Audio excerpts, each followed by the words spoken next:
কালো মহিলা অথবা একজন কালো যুবক মসজিদ ঝাড়ু দিত, হঠাৎ মারা গেছে। মারা যাওয়ার পর সাহাবীরা কবর দিয়ে ফেলছে, নবীরে জানানোর প্রয়োজন মনে করে নাই। বিষয়টা এমন আর কি, ও মারা গেছে, এটা নবীজিদের বলার কি আছে, কবর দিয়ে।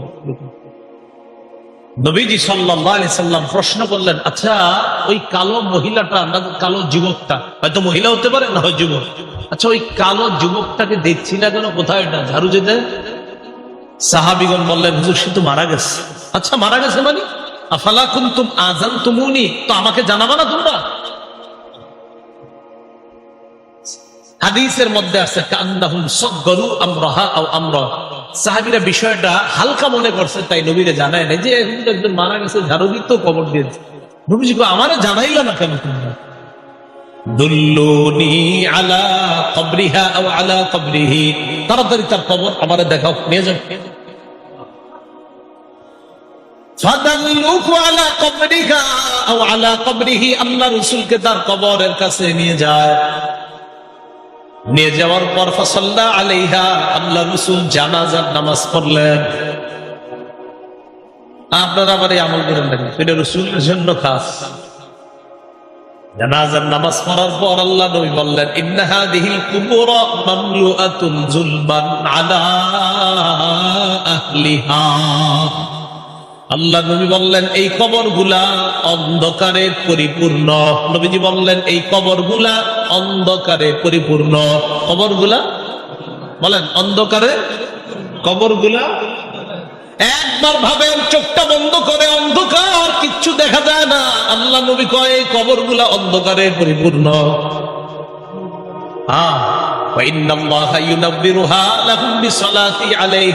আমি আশা করি আমি আজকে নামাজ পড়ার কারণে আল্লাহ তাদের কবরগুলা আলোকিত করে দিবে। খাঁটি ইমানদার যদি হন, যদি ইমান নিয়ে যেতে পারেন, তা আপনার কবর আল্লাহ আলোকিত করে দিবেন। আলাদা মোমবাতি দিতে হবে না। পিসাবের কবর দেওয়ার সময় বাতি টাতি কত কিছু দেন না, এগুলা দিতে হবে না। পিসাব যদি ভালো হয় এমনি কবর আল্লাহ আলোকিত করে দিবেন, মাথায় রাখবেন। তাহলে কবর অন্ধকার একটা জগতের নাম। দুনিয়াতে থাকতে এটা আলোকিত করার ব্যবস্থা করতে হবে। আল্লাহরে বলা, আল্লাহ আমার কবরটা জান্নাতের বাগান বানায়া দিয়েন, আমার কবরটা আলোকিত করে দিয়েন। আল্লাহ বাবা মারা গেছে, বাবার কবরটা জান্নাতের বাগান বানান, বাবার কবরটাকে আপনি আলোকিত করে দেন, এইভাবে বলা। তাহলে কবর অন্ধকার জগৎ, এটা জানলাম। কবরের মধ্যে দাজ্জাল যেমন ফিতনা, দাজ্জাল দুনিয়ার জন্য সবচেয়ে বড় ফিতনা হলো দাজ্জাল। নবীজি কয় এই দাজ্জালের ফিতনার মতো কবরে কারো কারো জন্য ফিতনা হবে, দাজ্জালের ফিতনার মতো ভয়ঙ্কর ফিতনা। মুসলিম শরীফের বর্ণনা আসছে, মা বাইনা খালকি আদম ইলা কিয়ামিস সাআ খালকুন আকবারু মিনাদ দাজ্জাল। আদম নবী থেকে কিয়ামত পর্যন্ত যত সৃষ্টি আছে এর মাঝে সবচেয়ে ভয়ঙ্কর সৃষ্টি হলো দাজ্জাল। দাজ্জাল নবীজি কয় কারো কারো কবরের অবস্থা হবে এই দাজ্জালের ফিতনার মতো। সহিহ বুখারীর বর্ণনা 922 নম্বর হাদিস। এই হাদিসের বর্ণনাকারী আসমা বিনতে আবু বকর রাদিয়াল্লাহু তাআলা আনহা। দিয়ে আপনাদেরকে একটু পরীক্ষা করি, আলেমরা চুপ থাকবেন, অন্যরা বলবেন। আমি হাদিসটা পড়ার পর আপনাদেরকে জিজ্ঞাসা করবো একটা কথা, মন দিয়ে আগে শোনেন, তাহলে সবাই জ্ঞানীরা সচেতন ভাবে জবাব দিতে পারবেন। আগে শোনেন কি বলি, দেখেন আমি পড়ি। আন আসমা বিনতি আবি বকর সিদ্দিক রাদিয়াল্লাহু তাআলা আনহা قالت دخلت على عائشة। অনুবাদটা শোনেন। আবু বকর সিদ্দিক রাদিয়াল্লাহু তাআলা আনহুর কন্যা আসমা বলেন, আমি আয়েশা সিদ্দিকার কাছে প্রবেশ করলাম। আবু বকর সিদ্দিকের কন্যা আসমা বলেন, আমি আয়েশা সিদ্দিকার কাছে প্রবেশ করলাম। আলেম ছাড়া অন্যরা বলেন তো আসমা আর আয়েশা সম্পর্কে কি হয়? মাশাআল্লাহ, কি হয়? কারণ আবু বকর আয়েশা রাদিয়াল্লাহু তাআলা আনহার পিতার নাম কি? আবার আসমা রাদিয়াল্লাহু তাআলা আনহার পিতার নামও মাশাআল্লাহ। এই আসমা রাদিয়াল্লাহু তাআলা আনহা বলেন, আমি আমার বোন নবীর বিবি আয়েশা সিদ্দিকার কাছে গেলাম। যাওয়ার পর দেখি ওয়ান্নাসু ইউসাল্লুন, গিয়ে দেখি মানুষ নামাজ পড়ে। আমি আয়েশাকে প্রশ্ন করলাম, মা শাআনুন নাস, আয়েশা মানুষের কি হয়েছে, নামাজ পড়ে কেন? ফাআশারাত বিরাসিহা ইলাস সামা, আম্মা জান আয়েশা মাথা দিয়ে আসমানের দিকে ইশারা করলেন, এমনি ইশারা করলেন, মুখে কিছু কয় না। তো আসমা রাদিয়াল্লাহু তাআলা না বলেন, আয়াতুন, কোন নিদর্শন দেখা গেছে আসমানে? আয়েশা রাদিয়াল্লাহু তাআলা না বলেন, হ্যাঁ আসমানে একটা নিদর্শন দেখা গেছে। কি নিদর্শন? অন্য হাদিস দ্বারা বোঝা যায় সূর্য গ্রহণ লাগছে, সূর্য। তাই নবীজি নামাজ পড়তেছে। তো আসমা রাদিয়াল্লাহু তাআলা আনহা বলেন, আমরা যারা নারীরা ছিলাম আমরা একদম পিছনে, সবাই ওখানে আছে। নবীজি নামাজটা এত লম্বা করলেন, ফাতালা রাসূলুল্লাহ সাল্লাল্লাহু আলাইহি সাল্লাম, নবীজি নামাজ এত দীর্ঘ করলেন, হাত্তা তাজাল্লানিল গাশিয়ু, আমি বেহুশ হয়ে গেছি। কি পরিমাণ লম্বা হইলে একজন মানুষ বেহুশ হয়ে যায় বলেন? ওয়াইলা জাম্বি তিরবা, আমার পাশে একটা পাত্র ছিল, ফিহা মা, এটার মধ্যে পানি ছিল, ফাজআলতু আসুব্বু মিনহা আলা রাসি, আমি এই পাত্র থেকে পানি নিয়ে আমার মাথায় ঢালা শুরু করলাম। এত পরিমাণ আমার মাথা গরম হয়ে বেহুশের কাছাকাছি চলে গেছে। নামাজ কি পরিমাণ লম্বা হয়েছে আল্লাহ জানে। তো আসমা রাদিয়াল্লাহু তাআলা আনহা বলেন, এক পর্যায়ে ফালাম্মা সারাফা রাসূলুল্লাহ সাল্লাল্লাহু আলাইহি ওয়াসাল্লাম হাত্তা তাজাল্লাতিশ শামস, নবীজি নামাজ শেষ করছে, ইতিমধ্যে সূর্য স্বাভাবিক হয়ে গেছে, সূর্য ঠিক হয়ে গেছে। আমি যে কথাটা বলার জন্য আপনাদেরকে হাদিসটা শোনাইতেছি, কোনটা? দাজ্জালের ফিতনা, এটা শোনানোর জন্য। এবার দেখেন নবীজি কি বলেন। নবীজি বলেন, নবীজি নামাজের পর একটা ভাষণ দিলেন, খুতবা দিলেন, নামাজের পর ভাষণ দিলেন। ভাষণের মধ্যে নবী বললেন, মা মিন শাইইন লাম আকুন উরিতুহু ইল্লা ক্বাদ রাআইতুহু ফি মাকামি, ইতিপূর্বে আমাকে যা দেখানো হয় নাই আজকে আমি সব দেখছি। এই নামাজের মধ্যে আমি সব, নামাজটা কি শর্ট ছিল না লম্বা? নবীজি বলেন, ইতিপূর্বে আমাকে এমন যা কিছু দেখানো হয় নাই আজকে আমি সব দেখছি। শেষে কি কয় জানেন? হাত্তাল জান্নাত ওয়ান নার, জান্নাত জাহান্নাম। আরেকটা বর্ণনা আছে, সূর্য গ্রহণের নামাজে নবীজি দাঁড়াইছে না, আমার দিকে তাকান, সামনের কাতারের সাহাবী যারা তারা তাকায় দেখে নবীজি নামাজের মধ্যে হঠাৎ এমন করছে যে নামাজ শেষ, আপনারা আমাদের পুরাটা শুনে লাগবে। একদল করবো কি যে নবীজি এরকম করছে আমিও করবো, আরে পুরাটা শোনেন কি করে। নামাজ শেষ করার পর নবীজিকে এক সাহাবী বললেন, হুজুর আজকে আপনি এমন একটা কাজ করছেন যেটা অতীতে দেখিনি। নবীজি, আচ্ছা খেয়াল করছে? হ্যাঁ। ওই মুহূর্তে আমি জান্নাতের আঙ্গুরের ছড়া দেখছি, ওইটা আমি হাত দিতে গেছিলাম, যদি আনতে পারতাম কিয়ামত পর্যন্ত সবাই খেতে পারত। আপনি আগে আঙ্গুর দেখেন নামাজ দেখলেন আর দিবেন, দেন না, এই জন্য আমল করতে চান না। রাসূলুল্লাহ সাল্লাল্লাহু আলাইহি সাল্লাম বলেন, মা মিন শাইইন লাম আকুন উরিতুহু ইল্লা ক্বাদ রাআইতুহু ফি মাকামি, ইতিপূর্বে আমাকে যা দেখানো হয় নাই আজকে আমি সব দেখলাম। হাত্তাল জান্নাত ওয়ান নার, জান্নাত জাহান্নাম আমি দেখলাম। নবীজি বলেন, ইন্নাহু ক্বাদ উহিয়া ইলাইয়া আন্না,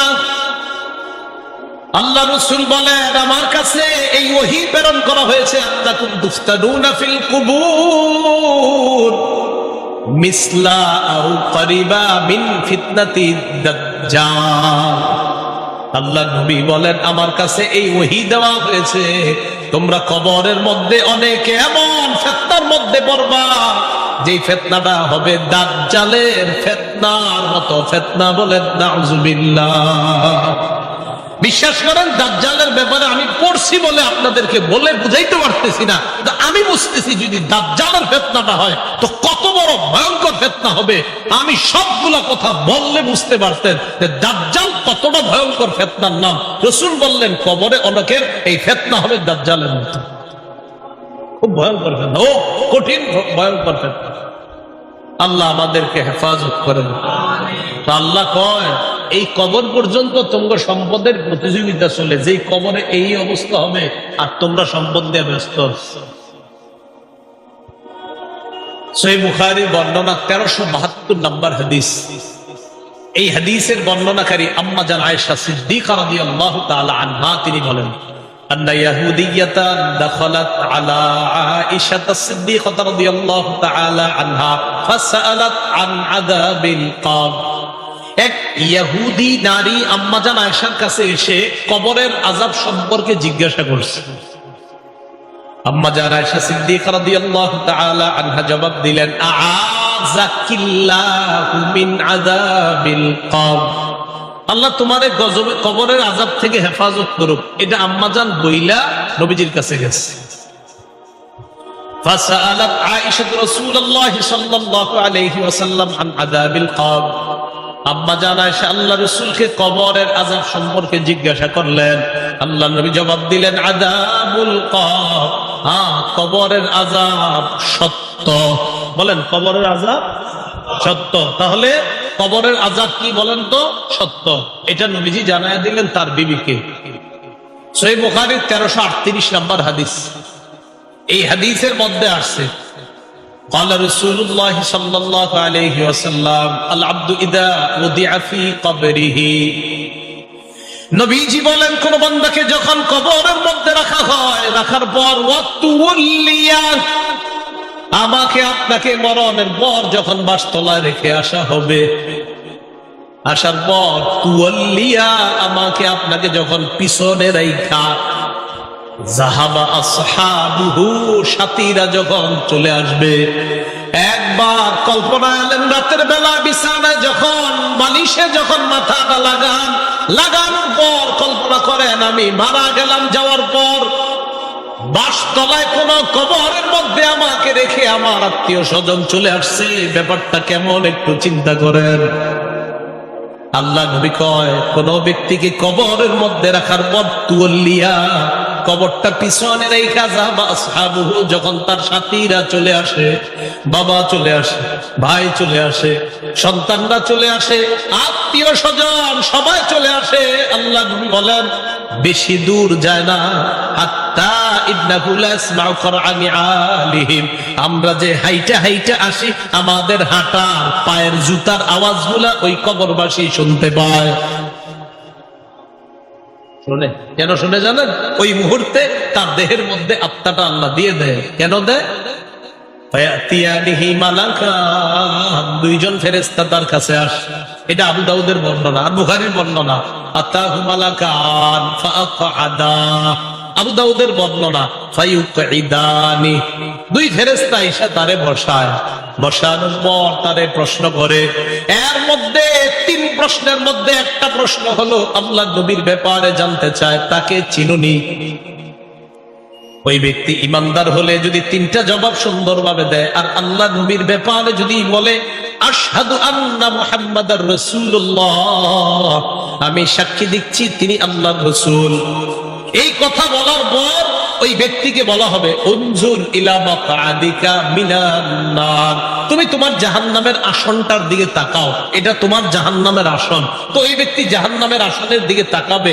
এরপর বলা হবে আবদালাকাল্লাহু মাকআদাম মিনাল জান্নাহ, জাহান্নামের আসনের পরিবর্তে আল্লাহ তোমাকে জান্নাতের আসন দান করছে। আল্লাহ কয় এই কবরে তুমি থাকতে হবে, আমরা থাকতে হবে। আল্লাহকুমুত তাকাসুর হাত্তা যুরতুমুল মাকাবির, কবর পর্যন্ত সম্পদের প্রতিযোগিতা তোমাদের চলছে। সূরা মুনাফিকুনে আল্লাহ বলেন, ইয়া আইয়ুহাল্লাযীনা আমানু লা তুলহিকুম আমওয়ালুকুম ওয়ালা আওলাদুকুম আন যিকরিল্লাহ, হে ঈমানদারগণ, লা তুলহিকুম আমওয়ালুকুম ওয়ালা আওলাদুকুম, তোমাদের সম্পদ, তোমাদের সন্তান যেন তোমাদেরকে আল্লাহ থেকে গাফেল করে না দেয়, আল্লাহ থেকে তোমাদেরকে অলস করে না দেয়, আল্লাহকে যেন ভুলিয়ে না দেয়। ওমাইয়া ফাল যালিকা, আল্লাহ বলেন যারা সম্পদ আর সন্তানের কারণে আল্লাহরে ভুলে যাবে, ফাউলাইকা হুমুল খাসিরুন, তারা ক্ষতিগ্রস্ত। নাউযুবিল্লাহ। বলেন সম্পদ দেয় কে? 10 তলা 20 তলার মালিক, বাড়ির মালিক বানায় কে? 10 তলা 20 তলা হালাল পন্থায় হওয়াটা দোষের না। দোষ কোনটা? যে আল্লাহ মালিক বানাইছে তাকে ভুলে যাওয়া। বুঝে আসছি? তো আল্লাহ কয় তোমাদের এই প্রতিযোগিতা চলবে কবর পর্যন্ত। কতদিন? কবর পর্যন্ত। ক্বালা রাসূলুল্লাহ সাল্লাল্লাহু আলাইহি ওয়াসাল্লাম, নবীজি সাল্লাল্লাহু আলাইহি ওয়াসাল্লাম বলেন, লা ইয়াজালু কলবুল কাবীরি শাবান ফিসনাতাইন। আল্লাহ নবী বলেন, বুড়া মানুষের অন্তর দুই ক্ষেত্রে যুবক হয়। বুড়া মানুষের অন্তর যুবক হয় দুই ক্ষেত্রে। আরে বৃদ্ধ মানুষ কি বৃদ্ধ হয় না যুবক হয়? বৃদ্ধ হয়। কলবটা দুই ক্ষেত্রে যুবক হয়। কোন ক্ষেত্রে? ফি হিরসিল মাল, 1 নাম্বার সম্পদের লোভ, 2 নাম্বার ওয়াতুলিল আমাল, লম্বা আশা। কি আশা? লম্বা আশা। কেউ কাকা কই যান? বয়স কত? 75। কোথায় যাচ্ছেন? মসজিদে। মনটা খারাপ কেন? আর বললো না, 4টা ছেলে ইতালি থাকে, এক একজন 5 লাখ করে বেতন। 5 নাম্বার ছেলেটা দাম বাংলাদেশে 50,000 টাকা বেতন। আরে তারে এখনো কোনো কুল কিনারা করে দিতে পারি নাই, টেনশনে আছে কাকা। রাসূলুল্লাহ সাল্লাল্লাহু আলাইহি সাল্লাম বলেন, মানুষ বৃদ্ধ হয়, তার কলব দুই ক্ষেত্রে যুবক হয়। 1 সম্পদের লোভ, 2 লম্বা আশা, বড় আশা। আল্লাহ বুঝার তৌফিক দান করেন। রাসূলুল্লাহ সাল্লাল্লাহু আলাইহি সাল্লামের সাহাবী আব্দুল্লাহ ইবনে মাসউদ বলেন, খাত্তা রাসূলুল্লাহ সাল্লাল্লাহু আলাইহি ওয়াসাল্লাম খাত্তান মুরাব্বাআ। এই হাদিসটা বুঝতে হবে সবার। নবীজি একটা চতুর্ভুজ আঁকলেন। ওই অঙ্কের ছাত্ররা কোথায়? কি আঁকলেন? চতুর্ভুজ আঁকার পর ওয়া খাত্তা খাত্তান ফিল ওয়াসাতি খারিজাম মিন, মাঝখান থেকে একটা দাগ দিলেন। এই দাগটা চতুর্ভুজের বাহিরে নিলেন। বলেন তো রাসূল কি আঁকলেন? মাঝখানের দাগটা ভিতরে না বাহিরে? আচ্ছা এবার দেখেন, মাঝখানে ছোট ছোট কিছু দাগ দিচ্ছে। এটা চতুর্ভুজ, মাঝখানে ছোট ছোট কিছু দাগ, আর মাঝে একটা বড় দাগ। এই আশেপাশে কিছু ছোট ছোট দাগ, মাঝখানে লম্বা একটা দাগ। বলেন তো লম্বাটা কি ভিতরে আছে না বাহিরে? আচ্ছা একটু বুঝছেন কথা। সুম্মা ক্বালা রাসূলুল্লাহ সাল্লাল্লাহু আলাইহি ওয়াসাল্লাম, নবীজি বলেন, হাযাল ইনসান, মাঝখানের দাগটা হলো মানুষ। মাঝখানের দাগটা ওয়াহাদাল্লাযী মুহীতুন বিহি আও ক্বাদ আহাতা বিহি আজালু, চারদিকের চতুর্ভুজটা এটা হলো তার আয়ু, জীবন। এবার বলেন চারপাশে এই যে চতুর্ভুজটা, মাঝের দাগটা, বলেন মাঝের দাগ, চতুর্ভুজ, চতুর্ভুজ আয়ু মানে জীবন। এই জীবন, এটা তার জীবন, মাঝে মানুষ। দাগ কি শেষ না? মাঝে ছোট ছোট কিছু আছে। মাঝের ছোট ছোট দাগগুলা হাদিহিল আ'রাজ, এগুলা তার পেরেশানি, বিপদ, বালা মুসিবত, রোগ বিমারি। একটা আসে ভালো হয়, আর একটা আসে। এরকম চলেনি জীবনে? একটার পর একটা আসতে থাকে। এই আসতে আসতে এক পর্যায়ে আবার জিজ্ঞাসা করছি, চারদিকের দাগ, মাঝের দাগ, ছোট্ট ছোট্ট দাগগুলা বালা মুসিবত, বিপদ আপদ, ব্যস্ততা। মাঝখানের দাগটা কি চতুর্ভুজের ভিতরে না বাহিরে? নবীজি বলেন, মানুষ মারা যায়, বাহিরে যেই দাগটা এটা হলো তার আশা। মানুষ মারা যায়, আশা গুলা থেকে যায়। আশা কি জীবনের ভিতরে না বাইরে? এই যে মানুষ, ওর আশা হলো এত বড়, ও হলো একটু। এবার বাহিরে যেটা, এটা হলো ওর আশা। নবীজি কয়, মানুষের জীবন এতটুকু, মানুষটা এতটুকু, ওর আশা এতটুকু, ও মারা যায়, আশাগুলা থেকে যায়। ভাই বুঝছেন নি আপনারা? আচ্ছা, তো আল্লাহ রাব্বুল আলামিন বলেন, আলহাকুমুত তাকাসুর হাত্তা যুরতুমুল মাকাবির, কবর পর্যন্ত এই সম্পদের প্রতিযোগিতা, প্রাচুর্যের প্রতিযোগিতা তোমাদের চলতেই থাকে। আল্লাহ আমাদেরকে কবরের প্রস্তুতি নেওয়ার তৌফিক দান করেন। আচ্ছা, এরপরে দেখেন কি বলেন, কাল্লা সাউফা তা'লামুন সুম্মা কাল্লা সাউফা তা'লামুন, অপেক্ষায় থাকো, অচিরেই জানতে পারবা, অবশ্যই অচিরেই জানতে পারবা। কাল্লা লাউ তা'লামুনা ইলমাল ইয়াকিন, আল্লাহ বলেন যদি নিশ্চিত জ্ঞানে জানতা আল্লাহ তারাবুন্নাল জাহিম, স্বচক্ষে জাহান্নাম দেখতে পাবা। আল্লাহ বলেন লা তারাবুন্না, অবশ্যই অবশ্যই জাহান্নাম দেখবা। সুম্মা লা তারাবুন্নাহা আইনাল ইয়াকিন, নিশ্চিত চোখে জাহান্নাম দেখবা। এরপর আল্লাহ বলেন সুম্মা লা তুসআলুন্না ইয়াউমা ইদিন আনিন নাঈম, এরপর তোমাদেরকে নিয়ামত সম্পর্কে জিজ্ঞাসা করা হবে। আল্লাহ বলেন অবশ্যই অবশ্যই তোমাদেরকে প্রতিটা নিয়ামতের কথা জিজ্ঞাসা করা হবে। আঙ্গুল, চোখ, কান, নাক, হাত, পা, প্রত্যেকটা অঙ্গের ব্যাপারে জিজ্ঞাসা করা হবে। ইন্নাস সামআ ওয়াল বাসারা ওয়াল ফুআদা, আল্লাহ বলেন কান শ্রবণ শক্তি, ওয়াল বাসর দৃষ্টি শক্তি, ওয়াল ফুআদা অন্তঃকরণ, সবগুলাকে কাঠগড়ায় দাঁড়াতে হবে, সবগুলাকে জিজ্ঞাসা করা হবে। এগুলার ব্যাপারে তোমাকে কাঠগড়ায় দাঁড়াতে হবে, তোমাকে জিজ্ঞাসা করা হবে সঠিকভাবে এগুলা খরচ করছো কিনা। এবার একটা হাদিস শুনি, বলেন তো নেয়ামতের ব্যাপারে জিজ্ঞাসা করা হবে কিনা? আজকে রাতে ভাত খাইছে, খাবার, রাতের খাবার কারা কারা খাইছে হাত তোলেন। অন্যরা খান নাই রাতের খাবার? মাশাআল্লাহ, খাবেন ইনশাআল্লাহ নাকি? দুপুরের খাবার কারা কারা খাইছে? ঠিক আছে, হাত নামান, বাস একটা হইলেই হইছে। এবার হাদিস শুনি, মুসলিম শরীফের 4208 নম্বর হাদিস। আবু হুরায়রা রাদিয়াল্লাহু তাআলা আনহু বর্ণনা, তিনি বলেন খরাজা রাসূলুল্লাহ সাল্লাল্লাহু আলাইহি ওয়াসাল্লাম যাতা ইয়াউমিন আও যাতা লাইলা, একদিন রাতে অথবা দিনে রাসূল বাসা থেকে বের হলেন। কোত্থেকে বের হইছে? রাতে বা দিনে। বের হওয়ার পর আসছে, আয়েশা দেখে ফাইদা হুয়া বিআবি বকর ওয়া উমর, নবীজি দেখে আবু বকর উমর বসা। আবু হুরায়রা রাদিয়াল্লাহু তাআলা আনহু বলেন নবীজি বাসা থেকে বের হয়েছে, বের হয়ে দেখে আবু বকর ওমরও বসা। এই হাদিসটা একটু মন দিয়ে সবাই শুনেন আর নিজেদের জীবনটা একটু চিন্তা করবেন। নবীজি তাদের দুইজনকে প্রশ্ন করলেন, আবু বকর এবং ওমর, এই দুই সাহাবী, বিখ্যাত দুই সাহাবীকে প্রশ্ন করলেন, আচ্ছা তোমরা এখানে এই মুহূর্তে কেন? মা আখরাজাকুমা ফি হাদিহিস সাআহ, এই সময়ে তোমরা এখানে কেন? অসময়ে মানে এই সময় মানে অসময়ে, আরে এই সময় তোমরা এখানে কেন? এই হাদিস দ্বারা বোঝা যায় সাধারণত যে সময় মানুষ ঘর থেকে বেশি একটা বের হয় না, ওই সময়ে নবীও বের হইলেন, আবু বকরও বের হইছে, ওমরও বের হইছে। নবী বের না হইলে জিজ্ঞাসা করে গেলেন। আবু বকর ওমর জবাব দিলেন, আহারে কি জবাব দেবে?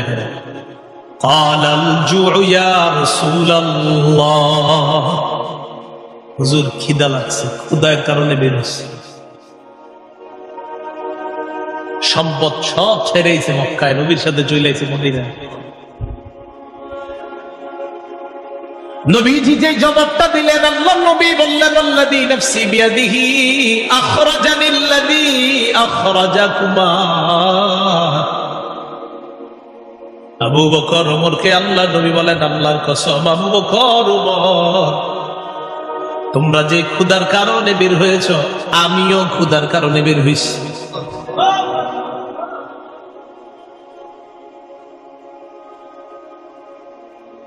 আমি যখন এটা পড়ছি, বিশ্বাস করেন, কি দেখেন দুই সাহাবীর আগে বলছে কেন বেরোচ্ছে? ক্ষুধা। নবীজি বলেন আমিও তো ক্ষুধায় বেরোচ্ছি।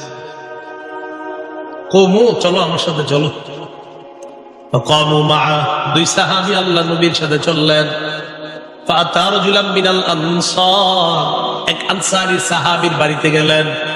ফাইদা হুয়া লাইসা ফি বাইতিহি, সাহাবী বাড়িতে নাই। রাআতহুল মারআ, ঘর থেকে আনসারীর বিবি দেখে ফেলছে, সর্বনাশ, আমাদের বাসায় এই তিনজনকে। আল্লাহু আকবার, মহিলা চিনে ফেলছে, ভিতর থেকে বলতেছে মারহাবা, স্বাগতম স্বাগতম। এমন মেহমান পাইলে কে স্বাগত না জানায়? আরে সাহাবী রাসূলুল্লাহ সাল্লাল্লাহু আলাইহি সাল্লাম আর আবু বকর ওমরকে যখন আনসারী সাহাবীর বিবি দেখলেন, ভিতর থেকে বলা শুরু করলেন স্বাগতম স্বাগতম, আপনারা ভিতরে আসেন, ঘরে বসেন। নবীজি ঘরে গিয়ে বললেন, এই না ফুলান, স্বামী কোথায়? মহিলা ভিতর থেকে জবাব দিলেন, যাহাবা ইস্তাজিবু লানা মিনাল মা, হুজুর বৃষ্টি পানি আনতে গেছে আমাদের জন্য। এবার দেখেন কি হয়, ইতিমধ্যে আনসারী সাহাবী আসছে। আসার পর সাহাবী দেখে বাসায় নবীজি, আবু বকর, ওমর। আচ্ছা একটু ভাবেন তো মনে মনে, ওই যুগে যদি আপনি হইতেন আর যদি বাড়িতে গিয়ে দেখতেন হঠাৎ নবীজি আর আবু বকর, ওমর আপনার ঘরে,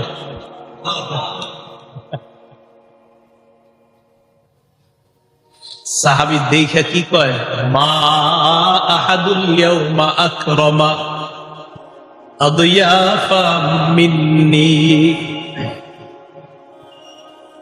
সাহাবী কয়, আজকে আমার চাইতে শ্রেষ্ঠ মেহমান, আজকে আমি যে শ্রেষ্ঠ মেহমানদেরকে পাইছি, আমার চাইতে শ্রেষ্ঠ ভাগ্যবান আর শ্রেষ্ঠ মেজবান আর কেউ নাই। আমি এমন 3 জন মেহমান পাইছি। তাড়াতাড়ি বাগানে গেছে, খেজুর বাগানে। যা আবিল আজ, খেজুরের ছড়ি নিয়ে আসছে। ফিহি বুসরুন অরতবুন ওয়া ইয়াবিস, শুকনা খেজুর আছে, ভিজা খেজুর আছে, কাঁচা খেজুর আছে। আইনা কয় যেটা মন চাই না খায়। আখাযাল মুদিয়া, ছুরি নিছে, চাকু নিছে। নবীজি কই যাও? হুজুর পশু জবাই করতে হবে।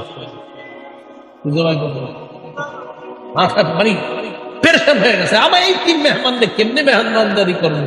পশু জবাই করতে হবে। নবী কয় ইয়াকা ওয়াল হালুব, তুমি আবার মাথা গরম করে দুধানু কোন পশুরে জবাই করো না। দুধ দেয় যে পশু, বর্তমানে দুধ দিতেছে, এরকম পশু জবাই করো না। জি ঠিক আছে। ফাযাবাহা লাহুম, স্বাভাবিক একটা বকরি জবাই করছে। নবীজিরে গোশত দিয়ে, খেজুর দিয়ে, মিষ্টি পানি দিয়ে মেহমানদারি করলেন। করার পর যে কথাটা নবী বলছে, এটা বলার জন্য আপনাদেরকে লম্বা হাদিসটা শুনাইলাম। নবীজি আবু বকর ওমরকে বললেন, আবু বকর ওমর, বাহিরে আসছিলা কিভাবে বলো তো? হুজুর ক্ষুধায় আমগরে বাহিরে নিয়ে আসছে। নবীজি কয়, আবু বকর ওমরকে বললেন, এখন খাইছো? হ্যাঁ। নবীজি বললেন, লাতুস আলুন্না আন হাদা ইয়াউমাল কিয়ামাহ, এই যে খানাগুলা খাইছো না, পেট ভরছো না, এই ব্যাপারেও কিয়ামতের ময়দানে আল্লাহর কাছে জবাবদিহিতা করতে হবে। অবশ্যই অবশ্যই তোমাদেরকে এই ব্যাপারে জিজ্ঞাসা করা হবে। এই খানা খেয়ে আল্লাহর ইবাদত করছো কিনা? এই খানা খেয়ে তুমি সঠিকভাবে চলছো কিনা? আল্লাহ তোমারে খাওয়াইছে, খাওয়ানোর পর আল্লাহর হুকুম তুমি পালন করছো কিনা? এই ব্যাপারে জিজ্ঞাসা করে বুঝাইতে চাইলাম। এই সূরা তাকাসুরের শেষে কি বলতেছে দেখেন। প্রথম দিকে বললেন সম্পদের কারণে আমাদের ভুলে যাও, এরপরে বললেন খবরকে স্মরণ করো, শেষের দিকে বললেন এই নিয়ামতের ব্যাপারে জিজ্ঞাসা করব, কিন্তু এত এত সম্পদ দিলাম মনে করবো না এমনি ছেড়ে দিব, আমি আল্লাহ, আমি সব জিজ্ঞাসা করব। এই সূরা থেকে প্রধান 3টা আমাদের শিক্ষা। 1 নাম্বার, সম্পদের প্রতিযোগিতা করা নিষেধ। 2 নাম্বার, সম্পদ হওয়া দোষের না, কিন্তু সম্পদের কারণে আল্লাহকে ভুলে যাওয়া যাবে না, এটা 2 নাম্বার শিক্ষা। 3 নাম্বার, কবরের কথা স্মরণ করা। এই প্রধান প্রথম হলো 3টা শিক্ষা। শেষের দিকে আরেকটা, কবরে আরেকটা তোমার জগৎ, ওই জগতে তোমাকে নিয়ামত সম্পর্কে জিজ্ঞাসা করা হবে। কিয়ামতের ময়দানে তোমাকে 5 প্রশ্ন করার আগে তোমার পা 2টা সামান্য সময়ের জন্য নড়বে না। এই 5 প্রশ্ন করার জন্য আল্লাহর কাছে প্রত্যেককে দাঁড়াতে হবে। এর মধ্যে একটা হলো সম্পদ কোত্থেকে আনছো আর কোথায় ব্যয় করছো, এই কথা আল্লাহর কাছে জবাবদিহিতা করতে হবে। আল্লাহ রাব্বুল আলামিন আমাদের সকলকে কবরের প্রস্তুতি নিয়ে দুনিয়া থেকে যেন আমরা যেতে পারি, আল্লাহ তৌফিক দান করেন। আমিন। আখিরু দাওয়ানা আনিল হামদুলিল্লাহি রাব্বিল আলামিন। মাদ্রাসার প্রতিষ্ঠাতা যিনি, তার জন্য আমরা দোয়া করব, এলাকাবাসী সবার জন্য আমরা দোয়া করব। আল্লাহুম্মা সাল্লি আলা মুহাম্মাদ ওয়া আলা আলি মুহাম্মাদ কামা সাল্লাইতা আলা ইব্রাহিম ওয়া আলা আলি ইব্রাহিম ইন্নাকা হামিদুম মাজিদ। আল্লাহুম্মা বারিক আলা মুহাম্মাদ ওয়া আলা আলি মুহাম্মাদ কামা বারাকতা আলা ইব্রাহিম ওয়া আলা আলি ইব্রাহিম। একটা আবেদন আপনাদের কাছে হাত জোর করে করব। ঢাকা ফজরের নামাজ 4:40, দেশ গ্রামে কয়টায়? 40-45 ফজরের নামাজটা সবাই পড়বে। এত রাত পর্যন্ত এই সময়ে বয়ান করা উচিত হয় না আসলে। 10টা, 10:30টার মধ্যে বা 11টার মধ্যে সর্বোচ্চ শেষ হওয়া উচিত ছিল, যেহেতু রাত ছোট। আল্লাহর রাস্তে আপনারা ফজর নামাজটা পড়বেন, বলবেন তো ইনশাআল্লাহ?